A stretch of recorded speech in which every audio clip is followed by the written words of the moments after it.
long night.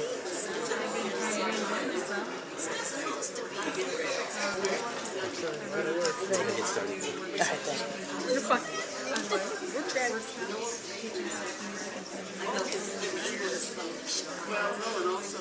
I'm impressed.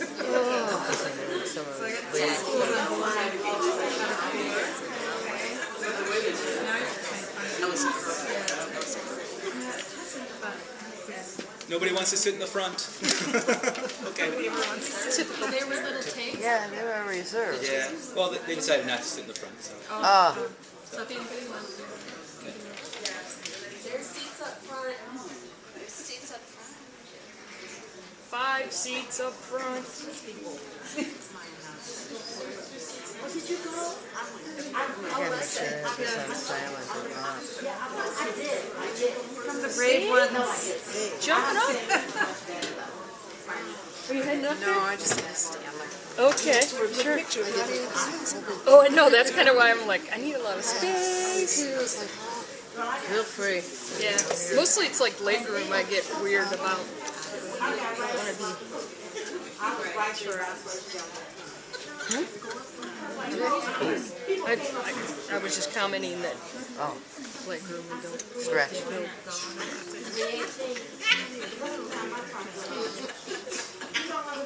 Good evening. Good evening, everybody. Welcome to Magers Quinn Booksellers. Can you guys hear me in the back? Everybody okay? Everybody can hear? Okay, great. Well, how many first time here at Magers Quinn? Raise your hand. Not too many. Yeah, great. Well, welcome. I hope you enjoy your visit here to Magers Quinn. We have events all the time, and we just love to get new people in. Before we get started, I just kind of want to tell you about a couple of events coming up. We have an event coming up next week at the library. Deb Perlman, the author of the cookbook Smitten Kitchen, she's going to be at the library on Tuesday at 7 at the Central Library downtown. And then in a couple of weeks, Michael Heller, the poet, will be here on March 22nd, sponsored by Rain Taxi. So I want to shout out thank yous to a few people that help make these events possible. Gibbons Foundation of African American Literature. Gibbons Black Book Group meets here regularly, and they help promote this event for us. Thank you very much, Gibbons Foundation. I see a few people here from the Gibbons Foundation. Thank you very much. Yes. So, how this is going to work tonight, Ayana Mathis will read and take questions here, and then after that, we'll go up front to the glass case where she'll sign books. Okay? So everybody make an orderly line in the front from the glass case all the way to the back, and then we'll come along with Post-it notes for you to put the name of the dedicatee. So, okay? All right, well, let's get started. Ayana Mathis needs hardly any introduction, does she? A best-selling book, part of Oprah's book group. It's an amazing novel. I had the pleasure of doing a few events with Isabel Wilkerson a couple of years ago, and I saw the review in the New York Times, and I just thought, wow, I have to read this, and it is amazing, absolutely amazing. So please help me welcome Ayana Mathis, presenting 12 Tribes of Hattie.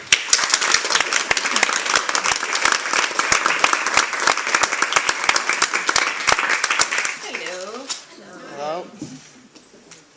Can everybody hear me? I'm good at projecting usually, but I have a little flying throat thing going on, so. Is that okay? There, like that. There we go. Yeah, I think we're good. Hello? Okay.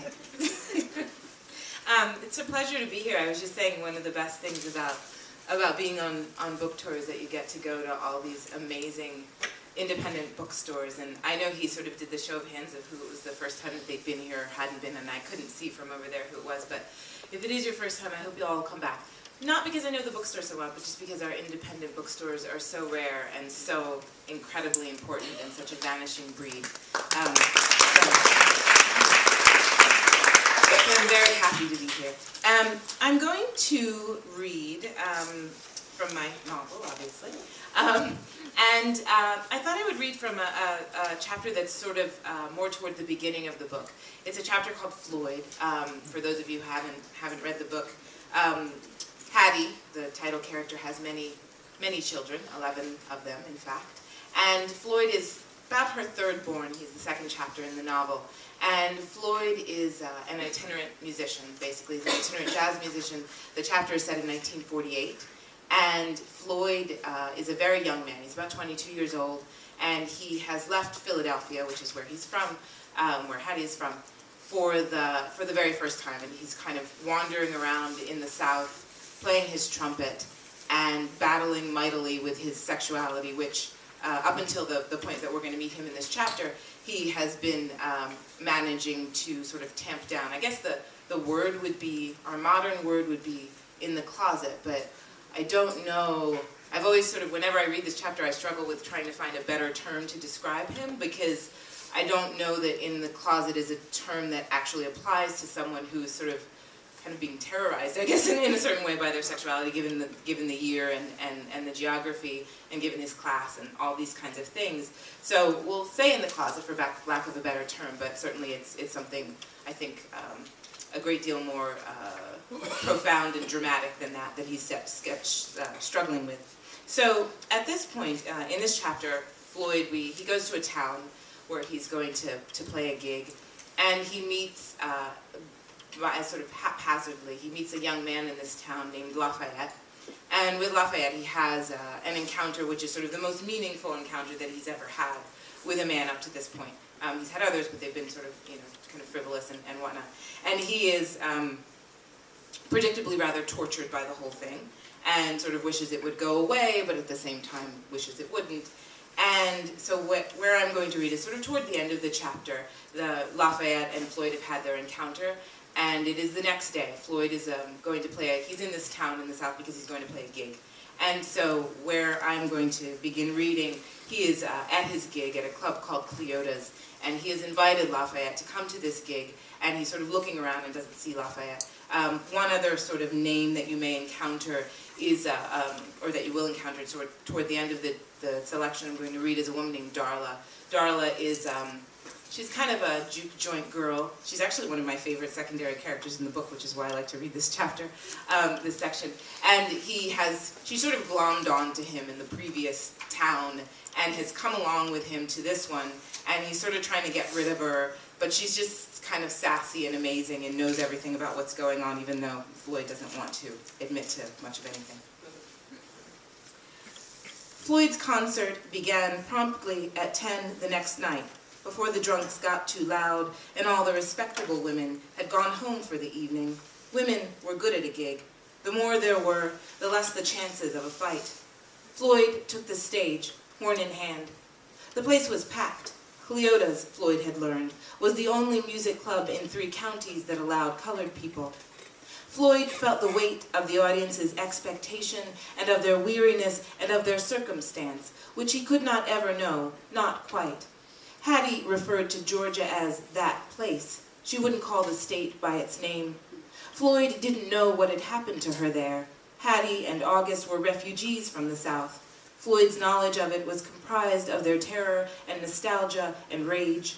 Not so infrequently, news of a lynching or a murdering white mob traveled up from that place and invaded the houses of Wayne Street, leaving the residents of the block hushed and grateful for their asylum in the North. Looking out at his audience, Floyd felt an irrevocable gap of experience about which he was at turns defensive and at turns humble. He owed these people something. Of that much he was sure. Music was the only way he could step into the current of their experience. There was some condescension in this, but he knew no other way to go about it. Floyd rubbed the bowl of his trumpet for luck and in homage to the songs he was going to play. Cleota's was too poor for proper house lights, so the proprietor turned off a few of the overheads in the back, but Floyd could still see the people. The piano man played, and the drummer tapped his snare, easy, just enough to prime the crowd. Darla was in a dress red as a drop of blood. Floyd hadn't seen her since the night before. He waited. Lafayette was not in the club. The piano man grew impatient with dragging out his intro. Floyd told himself it wasn't the boy's arrival he was waiting for. Still, it was not until a moment later, when Lafayette stepped into the crowd, that Floyd lifted the horn to his lips. Now the piano man played in earnest, and the drummer pixied the cymbals with the drum brush. The crowd leaned forward. Floyd's horn flashed in the light. He blew round midnight. A man in the front called out, "God damn," and Floyd made the horn stutter, then played it smooth. It keened and it wailed. It asked the people what their troubles were and blew them back to them. Floyd got out of the way and let his horn carry him out to the edges of himself. There wasn't anything that horn couldn't say. "Not in this world or the next," shouted a man in the front. In the midst of these ecstasies, a ruckus in the center of the crowd. Floyd looked over the bowl of his trumpet to see a motor car of a man swaying drunkenly on his heels in the center of the confusion. He shoved Lafayette mightily with one fat arm. Lafayette stumbled backward, but did not fall. He regained his footing, he was quick, and advanced on the man, fists up. The pianist stopped playing, as did the drummer. Only Floyd went on, blowing one endless note, his chest tightening. The drunken man swung and missed at Lafayette, the force of his wild punch destabilizing him. Lafayette was on him in an instant, jabbing at him double time, a punch to the gut and another to the throat. He would have kept hitting him had a couple of guys not grabbed him from either side and held his arms behind his back. The big man was bent over with the wind knocked out of him. He pointed at Lafayette and tried to say something. The men who'd intervened muscled Lafayette toward the door. It was not the fat man they'd decided to remove, but Lafayette. No one protested. Floyd held his horn at his side. Some of the people in the crowd jeered as Lafayette passed them.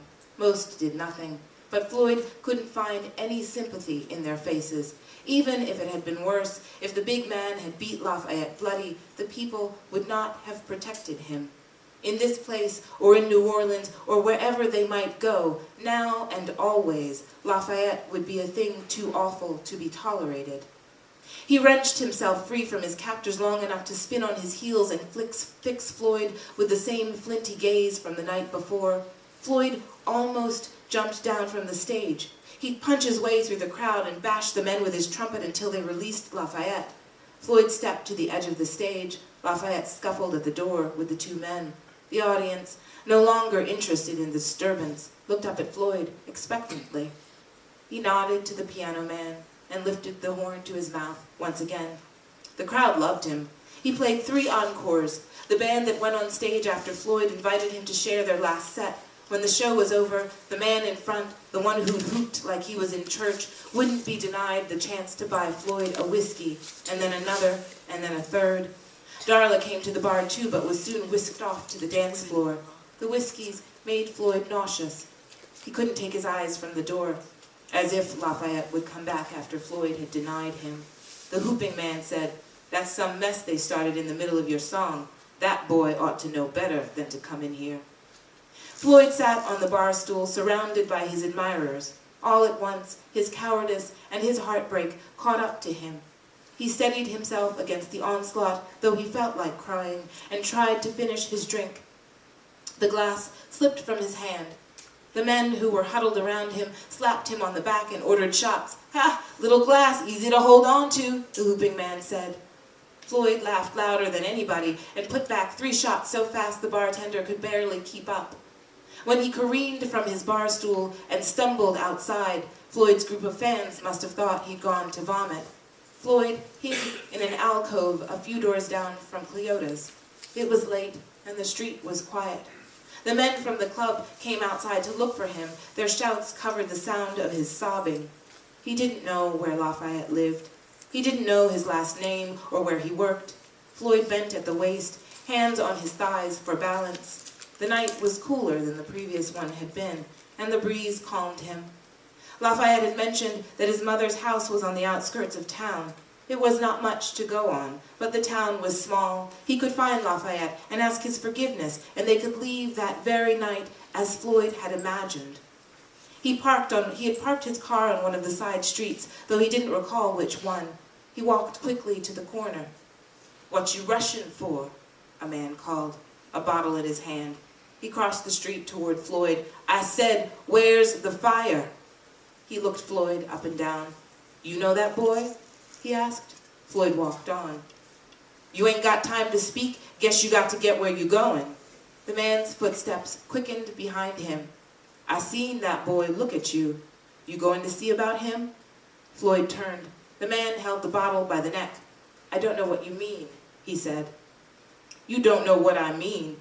You got the nerve to be proper too. I mean your friend." "I don't know him," Floyd said. He balled his fists for the fight. Just then, a woman's voice called from the other side of the street, "Sam, come on now. Jim gonna ride us in his truck." The man gave Floyd another once-over and walked away. Floyd hung his head like a whipped dog. He told himself that he had done the right thing. It would not have been prudent to admit he knew Lafayette. What could have been gained but a fight that would only delay his search? He rounded the corner and leaned against the facade of a building to catch his breath. The car, he remembered, had parked just off the main drag.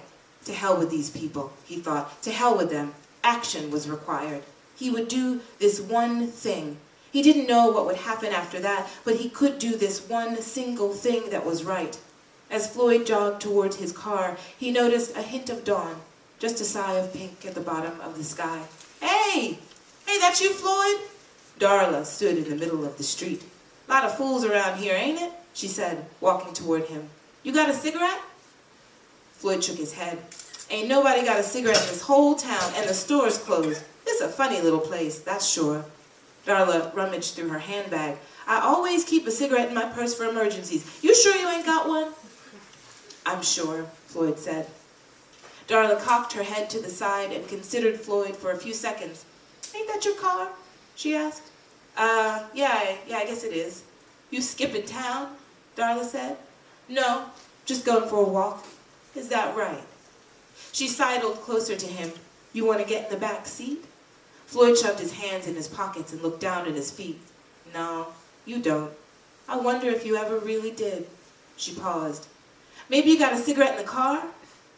Darla walked to Floyd's Packard and looked in the window. "Now I know why you keep going from place to place every 2 and 3 days, she said. Floyd wanted to slap her.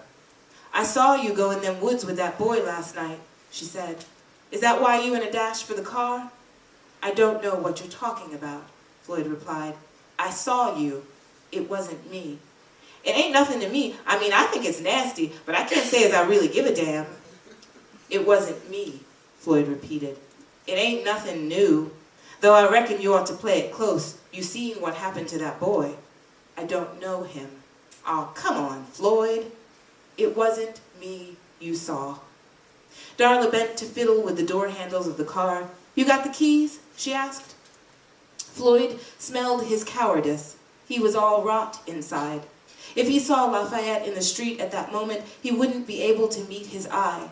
He unlocked the car door and sat in the driver's seat. He put his hand on his thigh to steady the twitch in the muscle. Darla climbed in next to him. "Get out," Floyd wanted to say. She searched the glove compartment for cigarettes, and finding none, she moved to exit the car, but Floyd reached for her arm and pulled her back inside. "If we leave now," he said, "I can just make the next gig. 200 miles. "You must think God made me a fool," Darla replied, wriggling free of him and getting out of the car. She took a few steps away, then turned to face him and said more softly, "You better get yourself together if you're going to drive all that way." Floyd watched her tip-tap down the street in her run-down heels. The sun rose in an angry orange ball. Could be another Earth, he thought. Another Earth just like this one, all gone up in flames. The upper sky was still dark, a layer of purple clouds. Floyd turned the key in the ignition and thought, "I should hang myself like Judas." Thank you.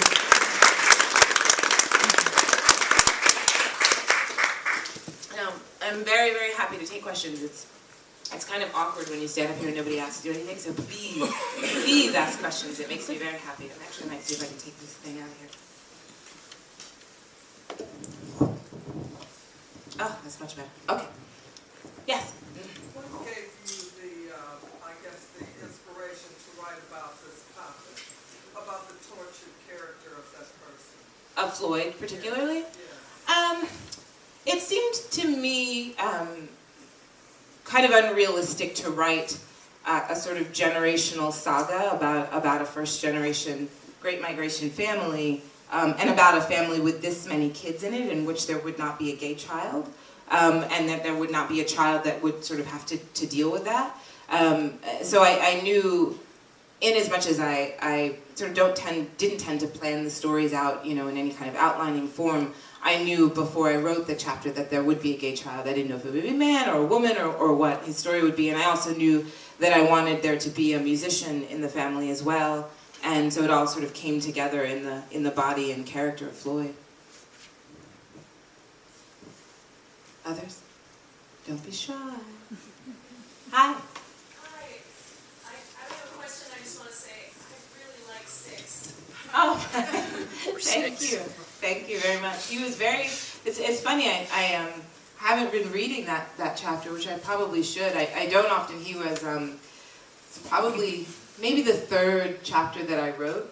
So whenever people say they really like him, I'm like, really? So boring. But I don't think he actually is. I think it's just because I sort of have known him for such a long time. But thank you for reminding me of 6. I should read it more often. How did you develop the structure for the novel?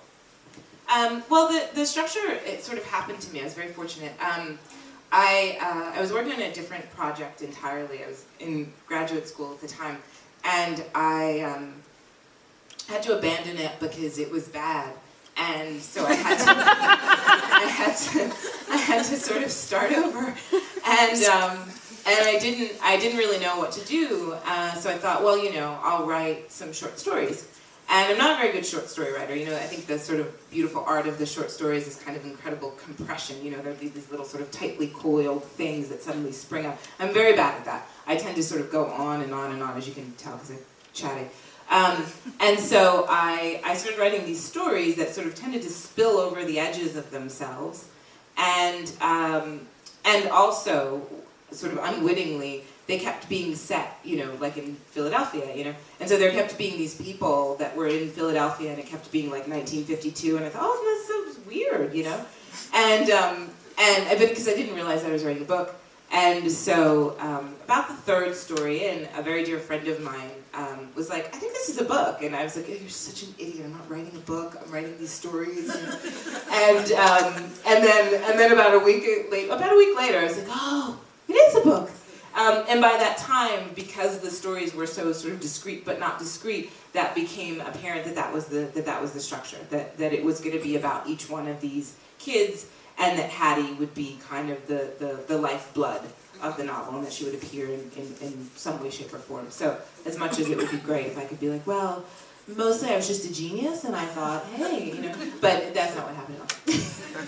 Thank you. I just want to tell you that when I first started reading the book, I thought they were a series of short stories. And it wasn't until I was in well into the 2nd chapter that I realized that this is a novel. These all come together. Yeah.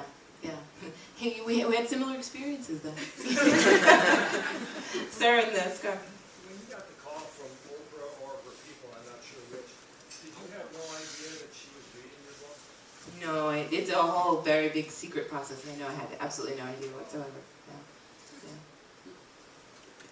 I haven't had the pleasure of reading your book yet. I look forward to reading it. I have read, however, The Warmth of Other Sun, which I think is one of the most important and beautiful books of our lifetime. Here. Yeah. Well, Is. and Miss Wilkerson wrote kindly of the 12 Tribes of Hattie in the New York Times. I'm wondering, first, what you think of The Warmth of Other Suns, and secondly, how that book, if that book was out in time to have informed your thinking as you were preparing your book. The answer to the second part of the question, yes, but I'll sort of get to that. I mean, The Warmth of Other Suns is sort of, it's a seminal work, and it is an absolutely, I agree with you, I mean, I couldn't state it better than you stated it yourself. It really is one of the more important works that have come out, I think, probably in the last 20 or 30 years, if not ever. Because certainly some people knew kind of what the Great Migration was, and it had been kind of talked about, sort of, kinda. But I think the genius of that book, I think, is that obviously there are it's nonfiction for people who haven't read it. It's a nonfiction work on the Great Migration. And the genius is that, of course, there are lots of facts and lots of figures and all these kinds of things, which really kind of blow your mind when you sort of realize the numbers of people and the magnitude of the movement. But it uses kind of this sort of narrative tools of fiction. And what I mean by that, quite simply, is just storytelling. To make the stories of these people and the story of the migration really accessible to readers and to sort of grab your heartstrings. I mean, it's a profound and powerful work about a movement, I think, that has been greatly sort of under-discussed, and that clearly sort of changed the face of this country in ways that we obviously sort of know about, you know, these sort of demographically, and the cities changed and all that kind of stuff. But I mean also artistically, culturally, politically, in all kinds of, in just all kinds of ways. We wouldn't have jazz if there had been no Great Migration. We would not have jazz. I mean, that's really something. We would have no James Baldwin. We would have no Michelle Obama. We would have so many things that are of absolute import. So I'll stop going on about the Great Migration. But anyway, that book is very important. And in terms of its influence on me, it was out while I was writing, and I was already pretty well along. And I think what it provided for me was a kind of a context. I knew that I was writing a book that was sort of set in that time period, so that the children that are sort of being discussed in this book in Philadelphia in the 40s and 50s and 60s obviously would have been a sort of first generation Great Migration family, but and my intention, I think, very much was to write a book first and foremost about a family, not to write a book about the Great Migration in the way that Isabel Wilkerson's book is about the Great Migration. However, it contextualized everything for me. It sort of gave it this, a kind of a heart that was outside of itself and outside of the lives of the people in the book. It sort of made everything come together and gel. It was extraordinarily helpful to me, that book. Have you had a chance to talk to her? I have, yeah. I met her. She, just sort of randomly, we happened to be in the same place at the same time, and we kind of found out the day before that we were going to be, and it was really wonderful. Yeah, it really was. Once you decided this was going to be a novel, did you sit down and create the rest of your characters, or did you work on each story and let them develop as they came along? I worked on each story individually. I don't tend to do very well with sort of mapping or plotting, you know, like, I don't know how many writers may or may not be here, but, you know, there's all these exercises about characters, you know, like, oh, you're going to have a character, you got to really know your character, so, like, you know, make a list, and, like, what did the character eat for breakfast, and what color shoes did they wear, what kind of car would they drive, you know, and I don't mean to sort of be disparaging about those. I think for some people they might be really helpful, but for me it is absolutely sort of the opposite of helpful for me to know too much about anybody before I begin writing, because otherwise I feel like I'm just sort of plugging sentences into a pre-existing map, and the work doesn't surprise me, and if the work doesn't surprise me, then it's no good. So yeah, just sort of, I tend to kind of know 2 or 3 things, or maybe 4 things about the character and a little bit about their situation, and then just sort of go from there. As your writing has evolved, is there other things that you've written that we could find, or are you writing? This is my first work in fiction. This is your first work in fiction, but are there other articles and things that we could find on? There's some, yeah, like there's some, Google search will yield things. And are you working on something now? Kinda. Very cagey about it. I think it's a new idea, it's very fresh, so I don't talk about it very much. I don't know your history, even though everyone should, I guess. But I'm just wondering if you have a direct connection to either Philadelphia or Georgia that caused you to set it between those 2 places, or how you picked them. Georgia, no connection at all. I was born in Philadelphia and I grew up there. So there is definitely a connection there. So I find the city sort of fascinating. It's a very strange place. And I don't live there anymore. I'm sorry? Where in Philly? Mostly Germantown. Okay. I don't live there. I haven't lived there since I was 18, so I haven't lived there in a really long time, but it's a continuing source of fascination and confusion for me, which is probably why the book is set there and why I suspect many books that I write will be set there. If you don't mind, can you share something about yourself so that we can understand better your frame of reference as you approach the characters, because they're so wide-ranging? Well, you know, there's not much of me in here, I don't think, you know, in as much as Perspective. I think that writers always draw on this sort of strange amalgam of personal experience and things you've read and things you've heard and family stories and all these kinds of things that don't make their way necessarily into a novel in any kind of direct one-to-one kind of a way, but that we all sort of have these kind of miraculous imaginations that that come up with stuff that you didn't really know was hanging around there. So I think, beyond sort of having grown up in Philadelphia, and certainly my own grandmother, both of my grandparents came from, not from Georgia, from the South, but not from Georgia, in the early part of the 20th century. And by the time I was born, they were much older people. They were born in 1910 and 1908. So by the time I sort of came on the scene, they didn't really talk very much about the South. It was kind of completely sort of gone from them, I think, in many ways. So I didn't at all, which I've been asked, which I sort of see why someone would ask, whether I sort of grew up with stories about the South or stories about the Great Migration. Not at all. It was, by the time I came along, we were a thoroughly Philadelphian family. But I suppose that given their age and also the age of my mother, who's almost 80, and her siblings, there was something of the kind of sensibility and ethos of Philadelphia in this, sort of years of the 40s and 50s and 60s when my mother was a young woman and her siblings were as well, that I just sort of grew up with, and kind of came out in ways that I wouldn't have expected. Another question. What I loved about the book, besides all the characters and the stories, was the way you portrayed a time in history as it went along, without any clunker parts that said, okay, here's what the stores were like then, or and I wondered how you did that.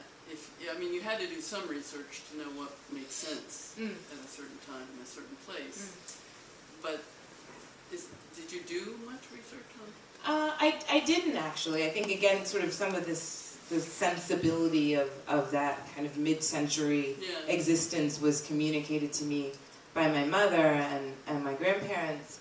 I would do research.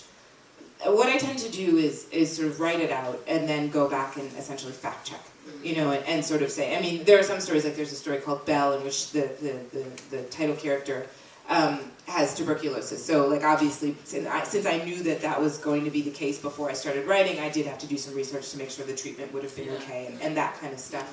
But generally speaking, I would just sort of write it out and then go back and make sure I hadn't said anything really ridiculous or completely improbable, And I think too, it's interesting. I didn't want. I was very interested in the idea that these people they're a very insular people. They're a very insular family. They are insular by their sort of family culture tends toward being insular, and the culture of their neighborhood tends toward being insular, and the culture of their class tends toward being insular. They're kind of these aspirant middle class. They don't have any money. Nobody has any money. But they're deeply sort of middle class in their conception of themselves and in their aspirations, and they're also very light-skinned, which sort of at that time there was definitely kind of a skin color hierarchy, and I think also those things sort of spring up in the absence of economic hierarchies, right? Because nobody has any money, so then sadly we have this kind of tendency in general to be like, who's on the top of the heap and who's not, and so we sort of tend to find ways of ordering ourselves, and so those were often done in this time period and in this family. They were done by their skin color, neighborhood, the neighborhood they lived in, which is called Germantown, was very sort of like the top of the pops, at that time, and diction. And meaning just sort of the way they speak. Did you speak with a really big Southern accent? Did you not? If you didn't, you kind of ended up, closer to the top. So, and so because I knew that these people were so insular, I was very interested in, certainly, you can't write about a character or about a group of people or about a family without taking into account or thinking about the larger sort of social pressures and political pressures, and in this case also racial pressures, that would have been sort of being exerted upon them. But it seemed to me that the most effective way for me to talk about that was to almost never talk about it very directly, so that their story emerges entirely or almost entirely through the lens of their personal experience and their experience of each other as human beings first and foremost, who are being acted upon by all these forces that are outside of them. And that, for me, was the most sort of effective and natural, I think, way to go about talking about that stuff. Thank you. In what way has the success of this book affected your writing and your life? Well, it's interesting. I mean, I'm not writing now because I just kind of wander around and get on planes a lot. But but you know, I will. I mean, and I think it's an interesting thing. It's certainly the book has made its way into many hands that it may not have otherwise. I think, you know, and I think that is absolutely the case, and for that I'm enormously grateful. And I think that has happened on two levels. One is on a sort of the great thing about Oprah, I think, is that if I can call her a populist, which I will, you know, I think that we have these strange barriers, I think, about what people read, right? Like, oh, that's literary fiction, so some people won't read literary fiction because we've sort of received these messages that literary fiction is for certain kinds of literary people and it is not for other kinds of people, etc., etc. And one of the great things that happens because of something like the Oprah Book Club is that she kind of smashes the barrier, you know, so then it's just a book and it becomes accessible to lots of people. And so people who may not otherwise have thought it was for them, or may have thought that, you know, oh, it's about a subject that's not for me, etc., etc., they have sort of found their way to the book, which is really incredible. So certainly in that way my life has changed enormously. And then in more practical terms, you know, I do sort of lots of media and I travel around a lot and I do things like that, all of which is very gratifying. All of which I also realize, you know, at a certain point I will have to sort of reclaim my kind of quiet space so I can go back and do my work, you know, the sort of other part of my work. But that will happen, you know, by the by, as they say. This is a question inspired by BBC's Desert Islandists. So you are going to Desert Island and you can only take 3 writers or novels or books, or 3 records. So what do you choose? Oh man, that's hard. Let's see. I read a lot of poetry. I don't think I could live without some of my poetry novels. It's going to be more than 3, but I think I would take Rilke's The Book of Hours. I would take Yusef Komunyaka's Magic City. I would take Toni Morrison's Beloved, and I would take Faulkner's The Sound and the Fury. That's 4, but there you go. How did you decide to order the chapters? Oh, that was a whole nightmare. So, if anybody didn't, I should be repeating the questions. I'm sorry, I realized people in the back might not be able to hear. This woman in front asked me how I decided to order the chapters. Was that the end of the question? Well, I was thinking in terms of the character development, especially for Hattie, and, you know, opening up the book the way you did, as opposed to, I mean, you could have opened it up anyway, but how did you decide to? I think, well, I try to, I guess it's a 2-part question, so I'll answer one. She also asked about how I decided to open the book in the way that I did, which for people who have read it is rather harrowing, the opening chapter. Yes. I think that there's a great sort of kind of writing adage, which I think is very true, which is that you open, and it goes for short stories, but I think also for novels as well, is that you open the story as close to the heat of the story as is humanly possible, right? So I try not to ever kind of meander around for too long because it's boring for me, and if it's boring for me, it's boring for you, you know? So I knew that I had to open with something that would sort of get people's attention, but that also just in the logic of the book was close to the sort of beating heart of it, was close to its drama, was close to what it means, was close to what it was trying to say ultimately. So that was part of that decision. And the other part of the decision is, you know, sort of without giving it away for people who haven't read the book, Hattie undergoes an extraordinarily traumatic experience in that first chapter. And because she is, I love Hattie very much, but she's a difficult woman to love. She's not an easy character, you know. She's angry, she's rageful, she's sort of icy, she's removed, she's very stoic, she's hard to understand. And I think that first chapter, because you see her, this won't give anything away, she's a very young girl in the beginning of that. She's just married, she's just arrived at Philadelphia, she's 17 years old. And so seeing her in her innocence and in her hope, and then seeing sort of what she has to go through in that first chapter, I think it allows a reader and allowed me to stay with her, even though she is so difficult, because you can kind of understand sort of where, you know what I mean, like why she's so difficult and what she's gone through. And in terms of ordering the chapters, that was a whole like horrible nightmare. They were, I didn't write them in the order that they appear in the book. So some of it was a little easier because I could kind of gauge, you know, some stories are very modern, like Belle's story, you know, it is a very sort of, I think, very contemporary story. You know, she's just kind of a woman suffering from a lot of ennui, you know, and is like kind of ornery.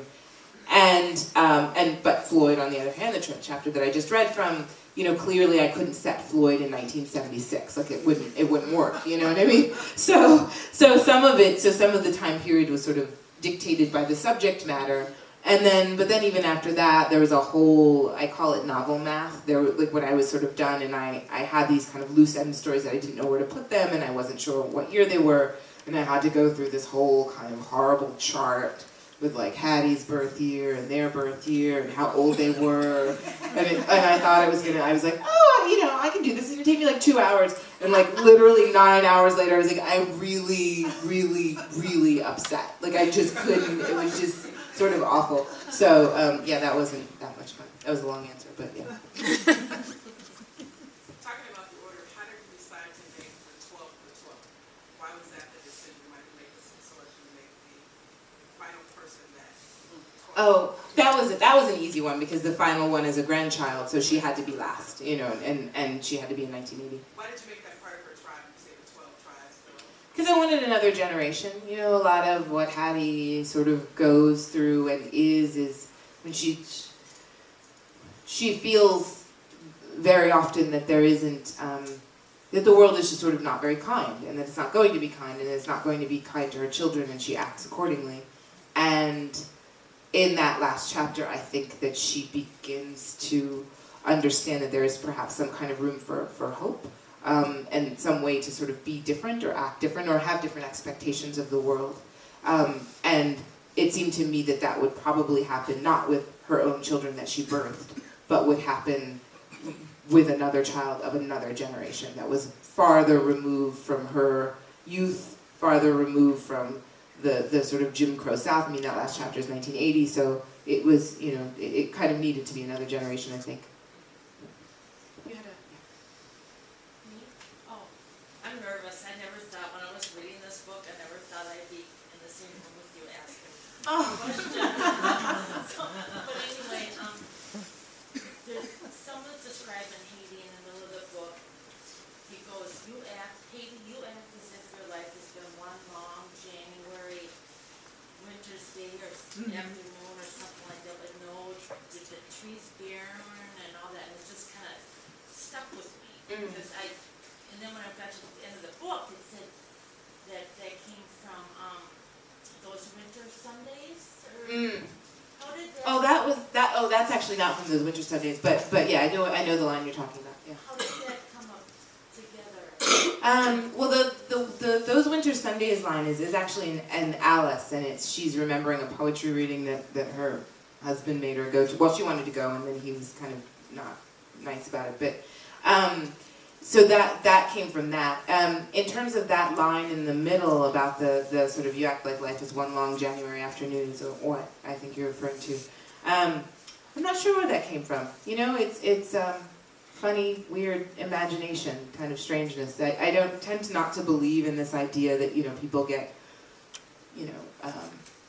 sort of transported, when they write, and like, oh, I was sitting there, and then I looked up and it was 19 hours later and I had penned a novel, I don't, that's sort of never been my experience at all, even remotely. I tend to sort of labor over every word.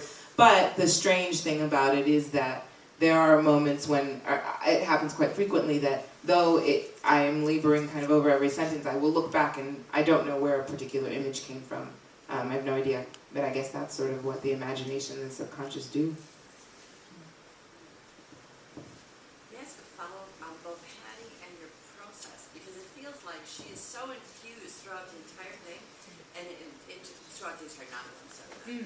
And an essence of each of the characters in such a way. So did you actually have some vision of who she was even before you wrote the rest of the stories, or did you go back and kind of thread that in? Or I was very fortunate because, as I said, around 3 chapters in, I realized I had a book, and the first chapter that I wrote was a sort of weird hybrid of the first chapter and the last chapter, not in the form that they exist in the book, but Hattie was present and she was old, and there was a grandchild present, and she was,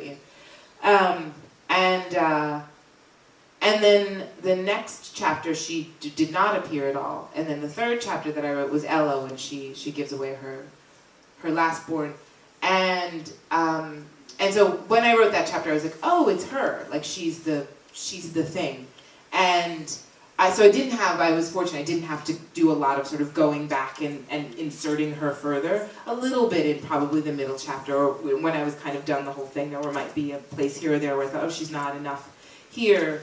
But she really was, sort of is the spirit of the thing. So once I kind of understood what the project was, she just sort of very naturally occurred, in her Hattiness. I just wanted to say thank you for writing the book. I grew up in Minnesota. Actually, I was born in the 70s, and my sister and I are only 10 months apart. So she was born here, and I was born in Mississippi. And so there's so much about that book with, having a great-grandmother who was born in the 1900s. She died at 99 years old. So there was so much about, especially going from Minnesota to Mississippi, and just seeing the differences in the 70s, that just brought my family story to life even. So I really, really appreciate how you added that dignity to the Black American experience and really told even my story through your novel. So thank you very much. That's a lovely thing to say. Thank you. Thank you. Thank you. Oh, hold on. Let me get this one machine next week. Yeah. Have you always been in the literary world, or were you on Wall Street? Or? Oh, I was never on Wall Street.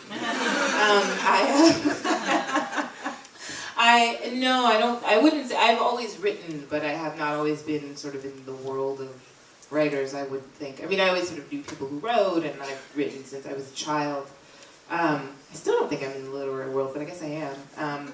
But yeah, no, it was, I sort of had a different kind of job entirely. I worked in magazines as a magazine journalist and fact checker for many, many years. And sort of wrote on the side, basically. In your acknowledgments, you write about how the Philadelphia School for Girls kind of saved your life. Could you talk a little bit about that? Oh, well, she asked about, in my acknowledgments, I thanked my high school, which is called the Philadelphia High School for Girls. And it's one of the last standing public all-girls schools in the nation. It was even when I was there, and so now there are even fewer of them. And it was just a very, I think, transformative place. I mean, when I went there, my mother was very fortunate to have a mother who kind of just sort of let me do my thing, generally speaking, all my life, and didn't sort of put a lot of pressures or things like that on me. But she made me go. There were two sort of top. There were magnet schools. They're public schools, but they're magnet. I don't know if that's the term that's used here, but you sort of test into them, whatever. And so there were two in Philadelphia that were the top public high schools. One was my school, and this other one was a school called Central, which was a co-ed school. And my mother made me go to Girls High, and I was really mad about it. And but it is sort of one of the best things that she could ever do. I mean, it's a very different experience, I think, to go to school with a bunch of girls, really. I mean, at that age when, when there's so much, when girls are sort of forming their sexuality and feeling a bit intimidated by boys and doing all these kinds of things, if you go to an all-girls school, I mean, it's the girls that play the tuba and the girls that that are on the track team and the girls that do everything and the girls that are having debates in class and the girls that are good at chemistry and the girls that are good at calculus, and so it even without necessarily realizing it, that teaches you a very powerful lesson about what you can do and who you can be. It's an invaluable way.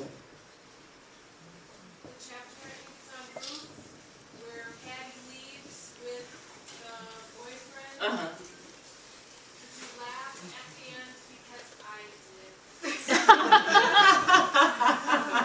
I did. I thought it was so sad. That end made me sad, actually. But I mean, she should have. She sort of did the right thing, I guess, obviously. But it did make me sort of sad. Made me sad for August. More questions? Got time for one more, I think.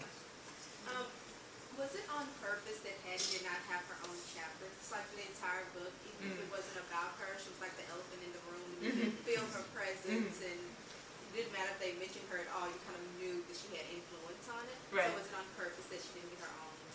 I think so. I mean, I was really interested in sort of exploring her through the kind of lens of her children's experience of her. And I think that she actually kind of does get her own chapters in certain ways because Ella's a baby. So like Ella could, I mean, that would have been really weird, but I guess we should try, but anyway, so it becomes Hattie's chapter because she, and I think the last chapter in many ways, it's Salah's chapter, but it is also Hattie's chapter very much. So she sort of doesn't get one in title, but I think that there are chapters that are very much sort of written in her perspective, from her perspective, about her sort of take on the world or whatever circumstance she finds herself in.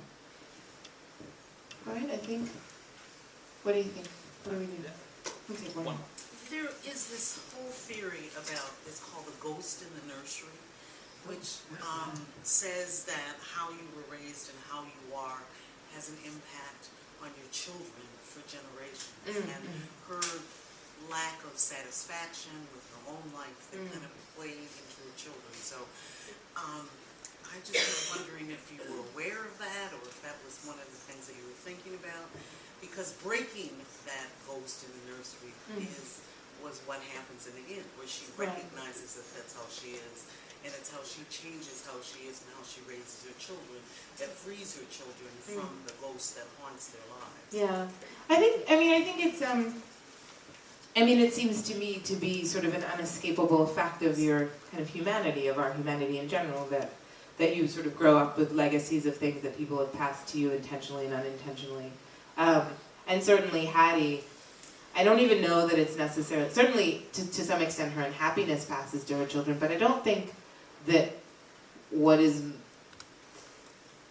necessarily her unhappiness that is most damaging to her children. I think that what is most damaging to her children is the fact that Hattie has this insistence upon the sort of singularity of her own pain and of her own disappointment. And she is unable to understand that other people suffer. And she is unable to understand that other people have suffered to the extent that she has suffered. And because she is unable to make that realization, she is unable to ask for help.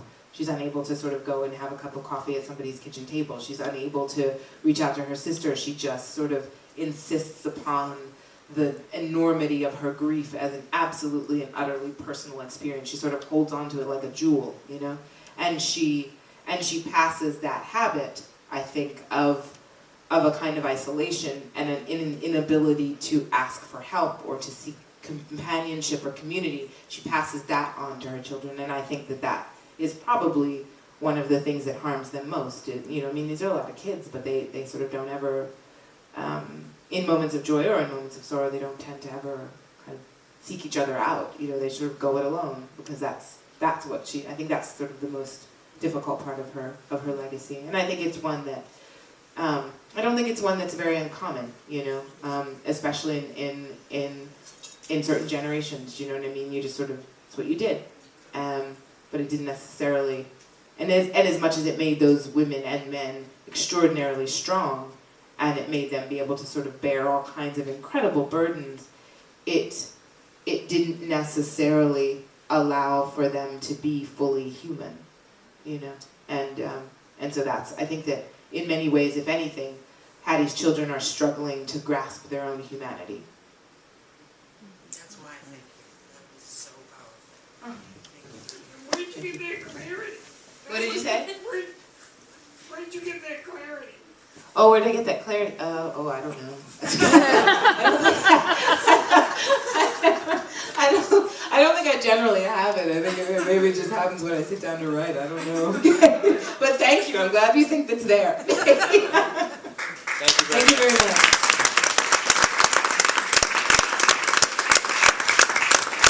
Please join us up front for a signing. Fantastic.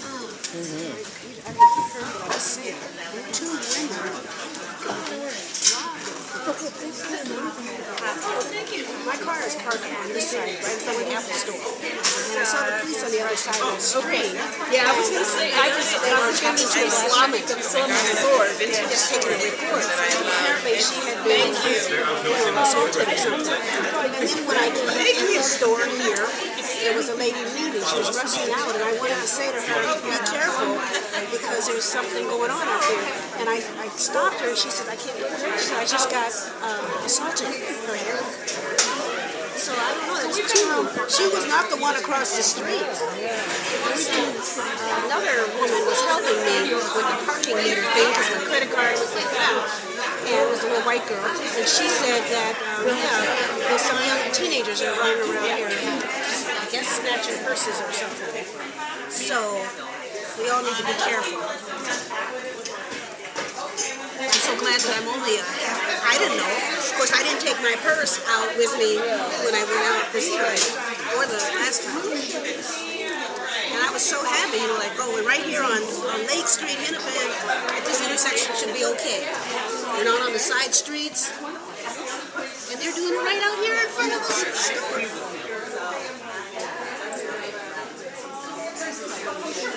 Maybe they're not out there. Yeah.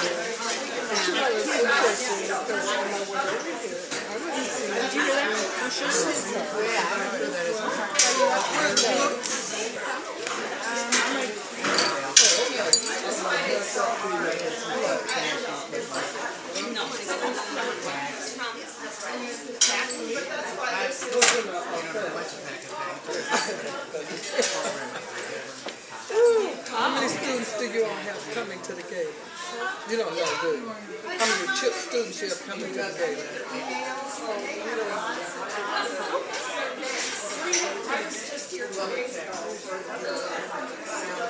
Right. Oh, it's next Saturday. Not this Saturday, next Saturday. Oh, your gala. Focus. You know, I'm only thinking about my thing, you know. Right. You know, I'm going crazy over trying to get that done. Did that young man ever call you, John? Yeah. Okay. Yes. We had a couple more students from St. K. I got another one, too. Well, tell them to hurry up. They should have called me by now. Well, no, I haven't told the second one. Well, please tell them. I will. Because they should have joined by today. So call them tomorrow and I'll get Millicent. No, National has a $1,000 to $3,000 scholarship, and the end of the ability to join was supposed to be, I said they extended one day, so that you'll be counted in for this year's membership, you know, because you can't apply for the scholarship. They got the good stuff. Right, no, that's what I understand. Usually you have to join. I told him you have to join it. He doesn't have to pay ours as a scholarship, but the National's like $80 for a student. Is he graduate student or what? Undergrad? Yeah, it's $80. Yeah, it's $80, but $1,000 to $3,000. And you know what? They never have enough people to get to apply. I had to come and just sit down. Oh, thank you. I thought, you know, I'm going crazy just trying to get this thing off the ground. It's a lot of work. I can't wait till it's over. I hope I'm still sane. It's all coming together. But if you can get, you know, tell them to join. Tomorrow I was trying to get a hold of him. Because, honey, between $1,000 and $3,000, that's a good bunch of bucks. It is. When you ain't got no money. Hi, I'm good. I'm Audra. Chappelle, nice to meet you.